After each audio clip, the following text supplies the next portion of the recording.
It's about setting the table height correctly. This is often done wrong, and people end up in pain without knowing why or what to do about it. In this video, I'll explain exactly what the correct table height should be to prevent any negative effects.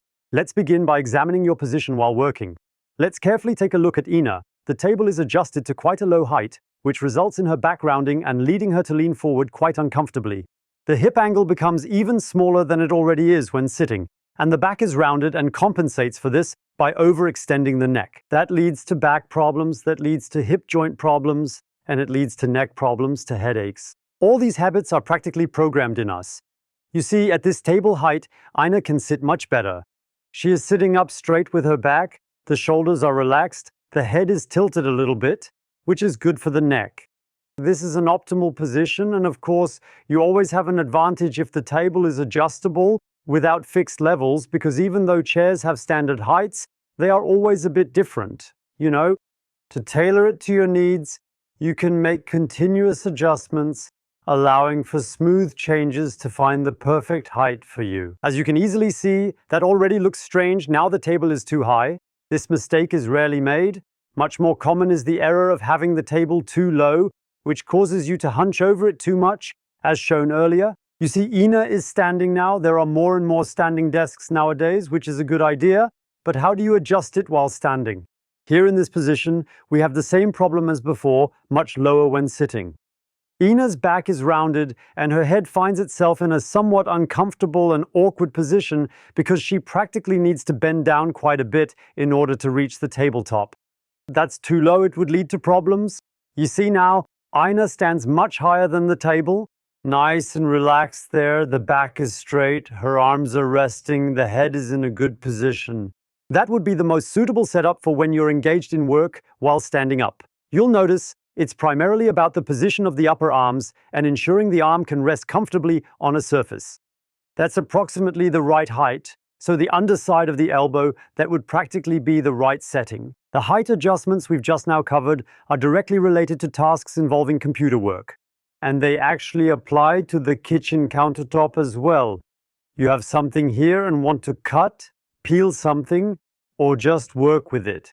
Most kitchen countertops are actually significantly lower than what we currently have set up here, you see?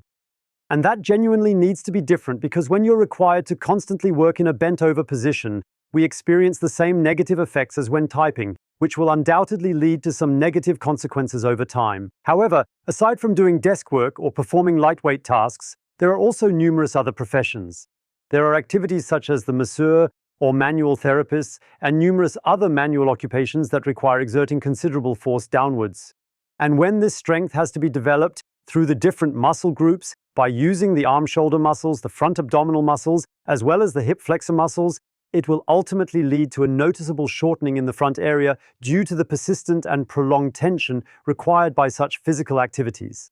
This leads to complications with the shoulders, along with back problems and issues with the hip joints.